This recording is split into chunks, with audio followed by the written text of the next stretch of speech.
Good evening, সবাই কেমন আছেন? আজকে নতুন একটি রেসিপি নিয়ে হাজির হয়েছি।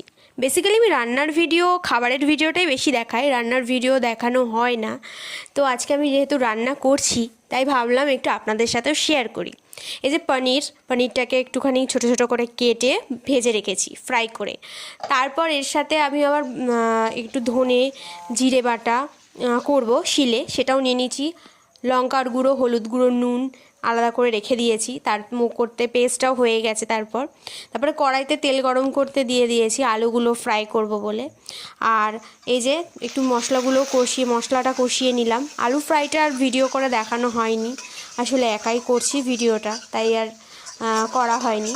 মশলাটা কষাতে কষাতে মাকে বারবার জিজ্ঞেস করছি যে কি দেব, নুন কতটা দেবো, কতটা লঙ্কা দেবো, এটা জিজ্ঞেস করছি, কারণ রান্না করার অভিজ্ঞতা যতটা নেই আমার, সেই কারণেই।